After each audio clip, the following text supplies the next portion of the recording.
about being first generation college students or college people who have little access to college access help. So especially those of you who go to underperforming high schools, you can actually go and look up how underperforming your high school is. So you can, every school has what they call a SARC card, which is a student achievement report card on every single one of your high school's information websites. They're required by law to report out their achievement numbers. Thank you, Obama. He made it so there was transparency. So if you go to a shitty school, you know you go to a shitty school. You want to go there and you want to look at the numbers about first generation college students. How many of those people make it to college? If that number is under 20%, you automatically go to a shitty high school. Now, those of you who go to Lowell, right, you don't go to shitty high school. I'm sorry I have to chew gum. My throat is dry and I'm trying to make my mouth not so dry. So those of you who go to Lowell, they're just going to talk about being first generation college students and what that means. You don't have a parent who applied to college so they don't know how to navigate the system for you. The one thing you can't say at Lowell is that college counseling is very overwhelmed, right? It's hard to get an appointment, it's hard to get information, and they have general, like you can go to the website, read something, but it's difficult, and you're also competing against people whose parents went to Stanford, right? So then you're going to say, how you found me? How did you find me? Bye, Mia. Bye. Am I seeing you tomorrow? Yeah. What? I'll be back at the same time. I'll be back at the same time. Okay, bye. So, how did you find me? Did you find me because you're part of CCDC? Did you find me because a friend told you? Did you find me because, I don't know, Kai dragged you here? Did you find me because it was announced at your school? Did your mom find me and then do this? I'm now going to show off for you so that you can put it in your essay, and it's uncomfortable for me to do, but it's helpful to you, so we do it. I have 25 years experience in college access essay. I have a national reputation. The phone call that I took earlier was with Mayor Bill de Blasio of the city of New York. I work multi-million-dollar contracts in college access. I have a private practice. I charge $350 an hour to rich Asians because I can. And so all of this is being said for one reason. Why am I in this weird basement with no windows with the taqueria fan and the 3 creepy rooms surrounded by me? It's because I got my start at CCDC. When I was straight out of college, I graduated from Vassar College. I moved back to my parents' house. I had started a job, and I got to my dream job. And my boss, one, used to regularly sexually harass me, and 2, was doing illegal things in my dream job. I had to leave. And then I was like, oh crap, what do I do? When I was in college, me and my friends started this program at my college for first-gen students, and that we went into local high schools. Oftentimes Ivy League and Seven Sister schools, because they were established before the country was established.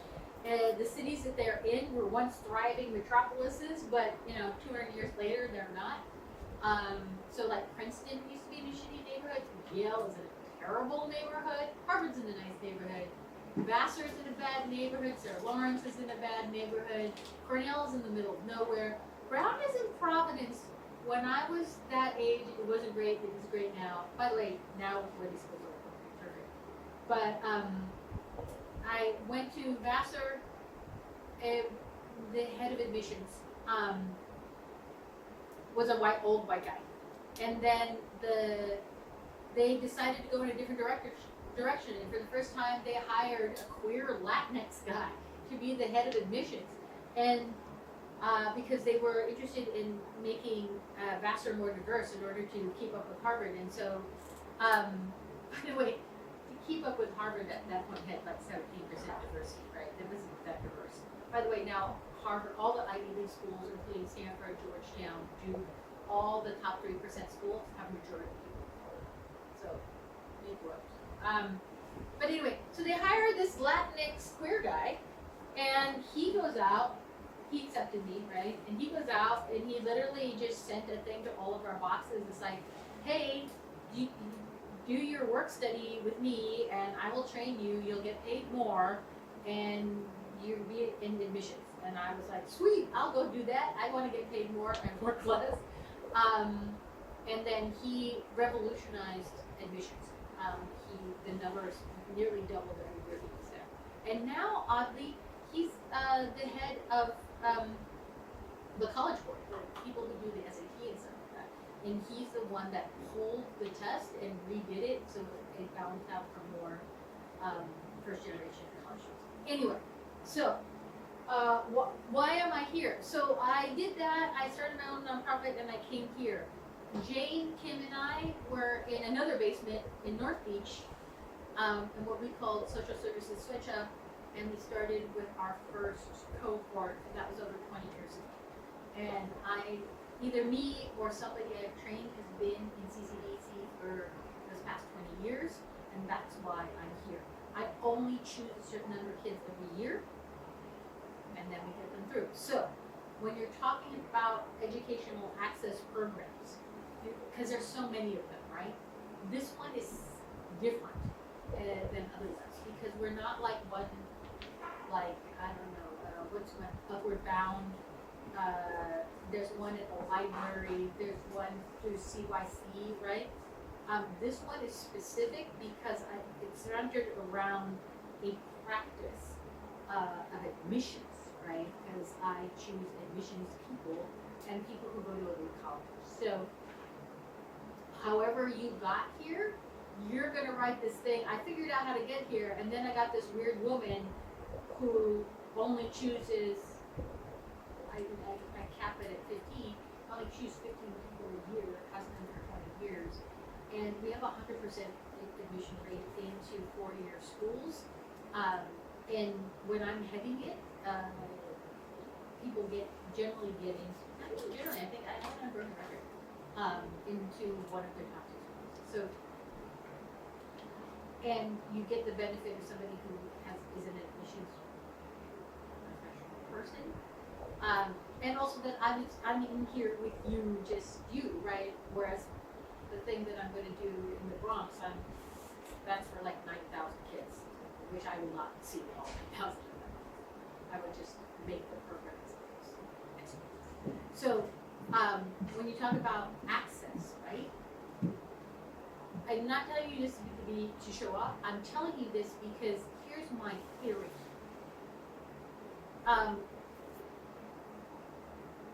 Everybody should have access to somebody who knows what I know. I shouldn't only be available to people. By the way, I only see the crazy rich Asians who pay me $300. There was one person who's really, really terrible, like awful, like an awful person. I chose them. I charged them $3,000 an hour to pay them, because I hate them. But if I charge them, then it pays for me to be down in the basement, see? And now I can still pay my mortgage and I can go to Japan. So, I believe that everybody should have access to this. And I also believe my level of expertise should go to the people who are most in need. It shouldn't go to the people who could probably buy a building at Stanford if they wanted to, right? But, they are who they are. So, I believe that those who have the most need and the least amount of access should have the highest qualified people supporting them. And that's why I've continued to do this for 17 years in this small, terrible basement. It's not that terrible, actually. What was the, Waylon? The why, remember when the heat got stuck on and the alarm kept going off and there was nothing we could do about it? The elevator? Yeah, the elevator alarm went off for like 2 weeks. Well, I don't remember if it was 2 weeks. It was 2 weeks. Really? It was 2 weeks. And then there was the time that heat got stuck on and it was like really hot all the time. I don't remember that. What else? What else is there? The blinking lights. Oh yeah. I remember a little bit. Intermittent internet. What's intermittent internet? Meaning it only occasionally worked. Oh. Okay, so that's why I'm here. And then I bring Mia, who teaches at a big fancy school that's like a ridiculous amount of the tuition at the school she teaches at. I think is a punch.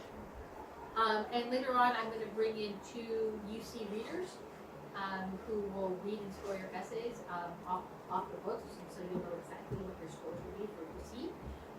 And then even later on into the day, I'm going to bring in some sort of more elite college readers and to score out your essays, so you'll know, right? So when you're writing this essay, your essay should be to talk about the need, right? Where you are, the need that you have, how you found me, the level of what you got here, right? And then what you're going to do with it.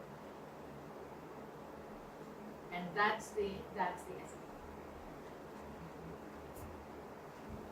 By the way, you should also put in there that I will follow you through your 4 years of college. So if you still need me, and not everybody needs me, but like if you still need me, then you're like, hey, I need to get the better internship, or I'm struggling in this class, or I'm super homesick and I don't know what to do, or I need money to go abroad, or I need twin extra large sheets, or whatever you need for college, then you call me and I figure it out. So like that's why Tracy was here yesterday, because I'm helping her figure out her resume in order to get her internship, the most out of her internship, and score her next internship. We're also applying to some other things, and like Johnny Tan, I helped him with his 3 internships, and I got him hooked up with somebody with Apple so he could be in line with that.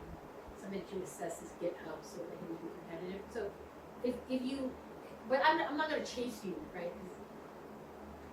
'Cause that's weird. And but if you come upon it and you're like, hey, in your junior year, I'm like, oh my God, I need to get an internship and I don't know what to do, and I just didn't get the one that I wanted. At a reasonable hour, you text me. You can also, I mean, like, I get texts at like it's Thanksgiving and my boyfriend dumped me, and I'm all alone and I'm sad at school, and I will. It's called the turkey dump. It happens every year, and I will help you through that. But when you're writing this, the purpose is that you got this level of education, how you found it, and what it will give you through the 4 years, and what it means. Has anybody been in any other college access programs? Is anybody in Avid? So the level of help is different, right? Well, that's sad, but it shouldn't be. And you did a college access program, right? Did they take you on a college trip? Yeah, so the level of help is different. Right? So make sure that you say that, so that because it doesn't look good on me, it looks good on you, right? You're a kid from an SRO who got that level of help, right? The only thing that I ask is later on you pay it forward. Absolutely pay it forward. Find some kid when you have your big fancy degree and you've moved far away from here and you're sitting in your house in Pacific Heights. Walk down to Chinatown. Come back to CCDC, stand beside me, help some other kid get. By the way, that's who used to teach this class for several years, is people that I helped. So, pay it forward. Because you'll have skills and you will know things. Okay? So that's the 4th essay. So all of you should have more or less 4 essays. They're all in the Google Classroom. Start typing in there feverishly. And then I will start and we'll get through them. Here's 3 things. I will not keep reading if you answer the prompt with the first line of the prompt. So in other words, what's your favorite academic subject? And you write, my favorite academic subject is, and we'll stop reading because you're not in 7th grade. Dude, I will stop reading if it's really vague. It's like, it was awesome, it was sad, it was good, right? Give me the rich details. Put me in the moment. I want to know what it looked and sounded like. So when you were talking about working with the seniors, your face lit up because clearly you have a memory of something you did with a senior citizen. Put me in that moment. Was it the moment she could send a photograph or receive a photograph of a loved one that suddenly the technology became more than technology? Put me in that moment because I want to be there, right? So like Vivian, if you're going to talk about going to Atlanta, right? And being with people from all over the state, all over the nation, what's that like? Put me in that moment. Don't say that you went. Tell me about how humid it was, what needs to be in this campus, and what you learned, what you saw, what you heard That one's far more fun. So tough. Okay, I'm done. I will stick around. What time is it? It's 4:46. I will stick around until they shut the door, which I think is around 5:30. If you want to sit and ask me something, or you have thoughts, or you have so much, want to argue with me about Drake and Kendrick, I'll do it. So, but I will make. I have big thoughts about it. So,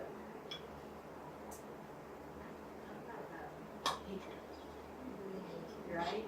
And performative masculinity. Oh my God, so good, right? Okay. So, anything else? If not, you're free to go, and I will see you tomorrow. We got far today. I feel like we accomplished stuff today.